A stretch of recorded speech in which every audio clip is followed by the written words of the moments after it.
Ayun, isang mapagpalang araw po sa ating lahat mga kabisnes. Kumusta po kayong lahat? Hello po mga kabisnes. Ayun oh, kasama kami ni Migo. Hello po mga kabisnes. Mapagpalang hapon sa ating lahat. Ayun. Alright. Pauwi na tayo, pauwi na. Yan po, pauwi na po kami mga minamahal namin ng mga kabisnes, mga kapapi. At mayroon po kaming sumama po ako kay kapatid na Buknoy official doon sa kanyang pinatingin tungkol po dito sa sa head unit po ng premium. Yung at sinamahan ko po siya mga kabisnes. Sila po ni Papa din sa nag-mission din po. Nag-mission sila? Mission si sila? Kuya si Ate po may mission din po sila. Naghati-hati po kami mga kabisnes. Ayun. Naghati-hati sa mga kagwa. Nakauwi na siguro sila kuya kasi iba rin yung dala na kuya, yung titanium sa kanila. Ayun, Titanium. Ayun yung kay Papa Dins na. Si Papa Dins naman yung metallic dala mga kabisnes mission din. Di ko lang alam kung nakauwi na ba sila. Si kuya siguro baka nakauwi na kasi unang umalis po yun eh. Opo. Nakauwi na po siguro sila. Kasama sila ni Utol Boge. Si Boge kasama na ni na Papa Dins. Kasi Dodong, si Bay yata kasama doon eh. Si Dodong. Lang kami. Kami in-schedule ko kasi namin itong mga business kasi nga yun na inayos, no? Tinimpla, maigi yung So yun. Kumusta naman kuya mo? Buhay-buhay. Ito, yun nga po mga minamahal namin ng mga kabisnes nung Sabado. Sabi nga po ni Kuya, bakit hindi ka nakapasok ng Sabado? Kasi po mga kabisnes, may sobrang importante na tumawag sa akin, tapos dinala namin sa Tala. Tapos kung mayroon din po kung i-upload, mapapanood nyo rin po ito sa mauna po ito bago itong video na ito mga kabisnes, na hinahanap po si tatay. Si tatay po mga kabisnes, lumayas naman po kasi dahil nung gabi na yon may pumunta sa bahay, mayroon siyang naging kaaway at pinalayas niya sa bahay kaya nagkagulo. Kagulo-gulo. Ayaw niya po kasi may pumupunta doon sa kanila bahay po mga business. Pati po si Kuya wala na rin po doon mga kabisnes kasi nagkakaroon kami na nahiya lang po ako isabi kay Kuya kasi paulit-ulit na lang po mga kabisnes, nakakahiya kay Kuya kasi yun pa rin ang problema ko sa sarili ko mga kabisnes, na dahilan na hindi ko talagang ma-straight ang pagpasok mga kabisnes kasi sobrang sobrang karga ko talaga. Wala pong ibang kasing gagawa, wala pong ibang mag-awat, wala pong sa ibang kung anong bagay na mayroon, wala po talaga mga kabisnes kasi sila mismo gumagawa sila ng problema na walang pong tutulong. Yan. Ikaw lang ang inaasahan. Ako lang din po talaga mga kabisnes, kaya apektado po talaga yung pagpasok ko. Kaya ngayon sa mga ano ba nangyari kay tatay? Ba't siya umalis? Hindi ko pa ngayon alam tulad kasi yung dahilan ni tatay kapag matampuhin Oo. Matampuhin po sa mga kabisnes, kaya hindi talaga ako na nagsasalita kay tatay ng hindi ayon sa kanya. Katampuhan siya. Sino katampuhan niya? Yung kapatid mo isa siguro? Maliban doon si Kuya, pinaalis ko na doon. Bali wala na si Kuya doon si Kuya Francis? Kuya Francis kasi doon din po na siya nakatira. Ngayon mayroon din siyang pinatira na isa doon. Pinalayas ko rin yun kasi yun ang naging kaaway ni tatay, no? Siguro ang gusto siguro ng tatay na walang ibang titiran diyan kundi kayo lang. Ayaw siguro ni tatay na si Francis magdala pa ng ibang tao diyan kasi siyempre si tatay hindi naiilang siguro, parang ganon. Ayun po. Ganon na Megs. So ngayon ang nangyari kay na din siguro magsalita sa kanyang anak kay Francis. Lumayas na lang. Bali, parang ganun siya. Pero mas unang umalis si Kuya, mas unang umalis kaysa kay tatay. Ay, ganun. Kasi si tatay, siya na lang mag-isa dun sa bahay. Anong pinagawa ko yung motor, hindi naman ako makapag-motor ng time na yun kasi hindi pa nga registrado yung single. Yun. At inano ko si tatay, naglakad ako, may ikot ako ng Kamarin pag ganun, hanggang doon sa bumaba ako sa ilabahay ni Tulbong, hanggang doon sa mag-anak niya sa sa Bagong Silang. nakarating. Ayun, nakarating po ako doon. So wala rin talaga hanggang sa umuwi na lang ako. So nung pag-outro ko doon, pinatuloy ko yung pagkikita ko. Si tatay naman ay isang lasing. Ako, nakainom na. Lasing na siya. Kaya hindi ko na po binalag sa inyo po mga ka-business. Pasensya na po kayo kasi hindi ko na maintindihan yung mga sinasabi. Saka hindi rin maganda rin kasi gano'n na. Oo, ayun nga po mga ka-business. Nakainom si tatay. Hindi po magandang ipapakita sa inyo na si tatay nakainom kasi sobrang hindi po siya komportable na kausapin. Ano Meg? Pag nakainom. Oo, So, ganun talaga. Kaninang maga, binunta ko sa doon at nilituan ko siya ng pagkain niya. Hindi ko rin siya na iba-vlog ko sana siya kanina. Kaso lang ang problema, hindi siya dumating. Kaya hindi rin matutuloy-tuloy yung yung pag-vlog ko sa kanya. Kaya sabi ko dun sa kay kapitbahay niya na si Calvo, pangalan nun si Toto, na pag dumating si tatay, kumain na lang para tapos mamaya pagka uwi ko dun sa bahay, tatanungin ko siya kung kumain siya sa niluto ko dun mga ka-business. Ayun. Bago ka pala pumasok dito, nilutuan mo na siya ng pagkain. Ayun, oo. Nilutuan ko siya kasi talagang ganun yung ginagawa ko po kay tatay po mga ka-business. Pagka ganun kasi talagang mga ganyang edad na rin, masasabi natin kay tatay, may edad na rin talaga. Oo. Talaga, yung sabi, totoo nga yung mga sinasabi na matampuhin. Kahit Tampuhin. paano tayo nito, Mig, pagka tumanda na tayo ng husto, tampuhin na tayo. Pero ayun nga, natutunan natin sa kay Kuya. Yun ang madalas na maririnig natin sa mga may naka-encounter ng ganong senaryo. Kapag may edad na talaga, matampuhin daw talaga. Kaunting masabihan mo lang ng kaunting yan, magtatampo na yan. Ganun daw talaga eh. Sensitibo na sa madaling sabi. Sensitibo ba ang tawag doon? Sensitibo na sa mga makarinig lang ng salita yan na tampo na yan, di na yan kakain, aalis na yan, di na yan uuwi, kumbaga yung pa may termino pa dyan yung parang nag-inimot-imot ba? Inimot-imot. Uwi yun, katulad niya tatay kasi umiinom pa, pag lasing-lasing yan sa labas, kaya nagtampo naman yun. Ganun yun.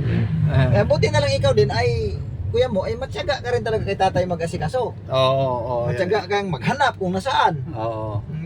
Hindi katulad nung, ewan ko lang mahirap naman masalita, pasensya na. Ewan ko, sa inyong magkakapatid yan, kung paano kayo nagkakaunawaan sa bagay na yan. Ayun nga po mga ka-business. Nahirapan din talaga ako sa kay tatay kasi yun nga po, pagka umalis siya, wala na pong magmamalasakit sa kanya sa paghanap, kundi ako din po mga ka-business. Kasi kung pabayaan ko po yung mga ka-business, ano naman ang maging diba? Kaya nga yung siyempre naman. Kailangan mo talagang isakripisyo yung kapakanan ni tatay. Kasi hindi naman talaga po pwede yung pabayaan mo lang si tatay na ganun. Ayun nga po talagang hindi pwede pabayaan. Tsaka hindi din kaya ng ng damdamin ko na ako kakain tapos tatay hindi. Tama. Parang mabigat din talaga sa sa pakiramdam mga ka-business. Hindi ako makakonsentrate sa pagtatrabaho. Apektado po talaga ako mga pinamahal namin ng ka-business. So yun na nga ang pakiusap ko nga sa kapatid ko na sana kung mapapanood niya ako kasi hindi ko na siya makontak, kontakin niya ako, mag-message siya. Tawangan ka Oo, kung pag makakaipon ng konti, makapadala ko sa kanila o kaya si tatay, pauwiin ko na lang po ng probinsya, mga minamahal na ka-business para sa ganun, doon na si tatay makatulong pa sa kanyang apo. Kaya ang akala nga namin yan, nakauwi na si tatay eh. Hindi pa kasi Hindi pala natuloy yun, naudlot pala yun. naudlot kasi pumunta po siya ng Pampanga, may po sa kanyang tao, di ba? Yung tawag nito Sumama na siya. sumama siya kasi mayroon daw magbibigay sa kanya ng lupa. Binigyan daw siya pamasahe papunta doon. Ayun po, mga minamahal namin ng mga yun ka-business. yung vlog ni Kuya Oo, na papanoorin niyo po sa main channel Papanoorin kay niyo po ka-business sa Ka-Business official. Official. Ayun, nandun yun. Ang kabuang detalye sa na yun. Ayun po, opo. Na binigyan daw siya pamasahe mga ka-business, tapos pagbalik, naglakad na lang siya kasi parang masaltik na yung tao. Ayun. Pambira lang pala, gawin lang pala siyang tenant. Para gawin pala siyang caretaker. Yun. Caretaker. Sus, Ginoo. Eh, sabi ko nga sa kanya, hindi, tingnan mo ako yung binigay ni Kuya sa amin na lupa. Talagang sinama kami, pinasukat. O, pwede ka na magtayo dyan kung ano ang gusto mo. Yun ang bigay, di ba? Oo. Like, di ba ikaw Oo, binigyan ka rin doon ni Kuya? Oh, yung tulad nung sa atin, ang binigyan tayo ni Kuya, o di Ayan. pinuntahan natin, nagsukat, o yan ang sayo. Kaya yan ang malinaw na bigay. Pero yung kung gano'n na, sabi mo, pagdating doon, wala naman pala. Wala. Nabudol si tatay. Nabudol si tatay Franco. Hindi yun ang tagla yan. Ayun po mga ka-business, no? Yun. Salamat Kuya sa binigay mo na lupa. Oh, At thank you. pagmamahal sa amin na mga Banderos. kapatid ko. Yan mga ka-business. Salamat talaga kay Kuya dahil sus ko sa panahon ngayon mga ka-business kung lupa ang pag-uusap napakamahal. Sus ko naman yung bibili ka nga lang ng yung sabihin natin 20 square meter, naku po kahit nga sa squatter bibilhin mo mahal pa rin. Oo, totoo naman talaga. Ito po yung mga ka-business. Samantala yung binigay ni Kuya sa atin ilang square meter yun, 200, ang laki. Oo. Oo. Pasalamat talaga kay Kuya, may puno si Kuya gano'n, mga ka-business. Sa iba lang, bira, hindi ka makakatagpo ng taong gano'n. Wala. Sa buhay, ewan ko lang. Ewan ko lang talaga, di ko. Ako, Ayun po mga hindi, wala pa akong na-encounter simulat sa pool sa buhay ko na may taong gano'n na pagbigay siya ng lupa na ganyan. Malaki. Ayun nga po. No? Wala naman simulat sa pool, wala pa akong na-encounter na tao ng gano'n na upiran ka, oh ito, bigyan kita ng 200 square meter. Ano, baba mo na ako Oh, sige, Meg, ano mga Meg? Oo. Hindi lang. Sige. Tuwid natin. Bueno, excuse. Sige. Tatanong lang ako. Oh. Ano daw oras? Ayan po mga ka-business, patuloy po tayo, mga mahal namin mga ka-business yun. At nakarating na rin kami sa bahay dito sa ano. Ayun, si Bong. Hello Bong. Ano pa, Papa? Hello Bong, love you Bong. Lapit to, Papa. Ayun po mga ka-business si Bong. Pahingayin nga lang po mga ka-business. So yun nga po no, mga minamahal namin na mga ka-business. Maraming salamat po sa pagsama nyo sa simpleng vlog na ito. Antabayan ko lang si Nico kasi mayroon pa rin po siguro kami pupuntahan mga minamahal namin ng mga business. So babalikan ko po kayo mga minamahal ng ka-business. Ayun po mga ka-business, dito po ako sa loob. Ayan yung John yung mga business. Hello John. Daw po, magandang gabi po sa ating lahat mga ka-business. Yeah. Naanto kasi ako yan. Gano'n? Baka buntis mo dun. Ha? Baka buntis ka. Hindi nga eh. Next time nga eh. Sabay ganun na. Hindi pagod lang mga ka-business. Oo nga. Dahil naantok pa. Oo. Naguyat-guyat man. Bakit nag-live kayo? Kasi nag-live. Live kami kagabi. Sorry, wala po. Joke lang. Pinapuyat ang talaga edit. Oo. Kasi ikaw yung nag-i-edit ano? Edit. Tapos gawa ng tawag eh. Yun. Naantok pa ka-business. Wala si Bay. Wala pa, hindi pa siya dumating mission ng Papa, kasama ni Papa Games. Ayun sila ni... Ayun po mo. Minamahal namin ng mga kabisnes kasi pinagbigyan tayo ni John. Salamat sa iyo Grabe may pinagbigyan. Ano tayo, binigyan tayo ng opportunity na may vlog. Char! Sabi ko ito yun. Siyempre ganun ka, ano yun, ganun ka importante yan. Di ba mga business? Respect ba? Respect yan. Isa kasi, tulo. Hello po mga ka-business. maganda pong araw po kayo. Mali pala. Maganda po kayo pala sa araw. Ano natin kaya mo? Pinakita ko lang yung kagandang gwapuhan mo. Kasi pagka hindi kita nakita, dito kita titingnan. At mayroon na kong hawak. Yung mga business, joke lang po yan. Mga ka-business. Magasing tangkad na po kami ni Otuleto. Ayun po ang kanyang misis. Asan? Ay, si Bira. Ang sexy na kayo mo. Sexy na ngayon. Maruwag ka. Ibabalibag ako dyan. Joke lang mga ka-business. Joke lang po. Ayan po yung mga business, Ayan. Oh. Nakamango to. Ayun, galit na po mga Hello po. Hello po. Yung bira, ang ganda ng bira. Cute ng camera kung ba't nakabilog. Oo, hindi ko nga po alam bakit siya may bilog eh. Siguro sa sobrang ano niya. Sa sobrang mataba yung kinakamera. Excuse me, bibili lang po ako. Sige po, ingat po. An? Ayan. Huwag ka magalit kasi hindi ka naman sinasadya. Ayan. Ayan, no? Yung mga business baka napakinggan yung sabi ko wag magalit. Kasi mga business nawala ako yung susi ng bahay mga ka-business. Ayun, no?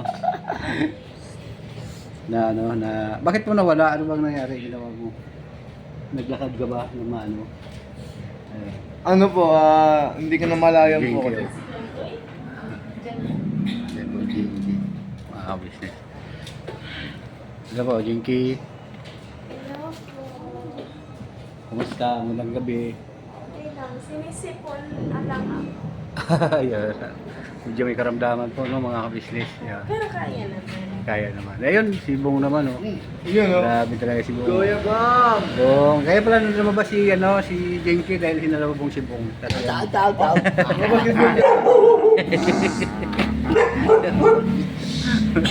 Ayun po, so, nag-aubod naman. Grabe kasi malambing si Bong, mga ka-business. Kaso lang nakahubad. Ayan, ka-business. Ang ganda ng gupit ni Bong po, mga ka-business. Ganyan na nga, mga pakit ganyan. Ganyan ba yung sa gupit lang bumabawi. Ano po mga? Ito rin maganda po yung gupit na. Oo, ganda ng gupit to. Ganda ng gupit to. So, hanggang dito lang po muna mga ka-business at babalikan ko po kayo.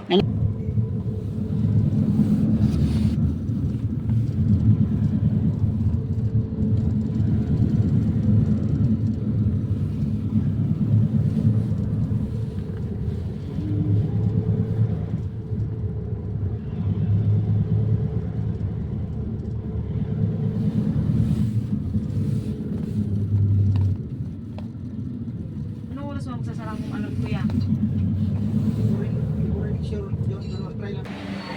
So yun nga po ng mga pati mga kabisnes yun sila ni Ate Kuya. Sila nandun po sila sa loob. Dito lang po ako sa labas po mga kabisnes. At magbabantay po ako dito sa ilalim ng dito lang po ako sa labas. Si Pao po na yun, si kapatid na na Boknoy. Nagpipili ko siya ng cellphone. Ano yung napili mo? Medyo? 5,000 milliamperes. Wala na X9 din ko. Wala na mataas ang pagkahulog. Honor X is flat. Honor X9 din. Magkano? Hindi ko na mo kasi pala dito no. Hindi dito nito. Kuha ka ng cellphone dito. Pwede dito? Pwede dito. Ayun, mga dito. Bukas mo kuha, bukas mo. Diyan. Kasi Bong. Bong. Love you, Bong. Ayoko sa'yo, pakit ka. Joke lang. Joke lang po. Love you, Bong. Hindi ka talo.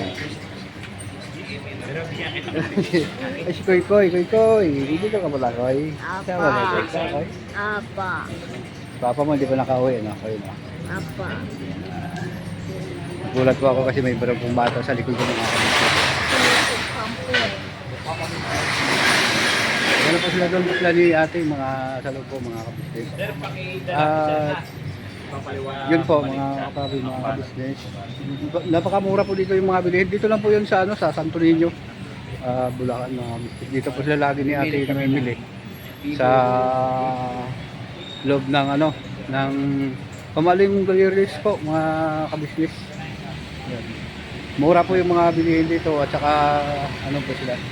So, maraming salamat po sa inyong pagsama sa simpleng vlog na ito mga kapapi, mga kabisnes. Ingat po kayo lagi. Luzon, Visayas, Mindanao, magandang gabi po sa inyong lahat at saka sa mga minamahal namin na mga kabisnes sa ibang bansa. Lalo na sa Saudi Arabia, sa lahat po na bansa na naabot ng aming YouTube channel.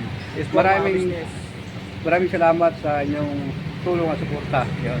Thank you. Maraming salamat din po. Kagwang Damulag Official. Official 2.0. Play support po. Ang iyong abang lingkod, Kagwang Bog na official. Play support din po mga ka-business. Alright? Right. Thank you very much po. Maraming salamat sa inyong tulong at suporta at God bless po. Never say goodbye, tomorrow is another day. Birabanat lang po tayo mga kabisnes. Alright.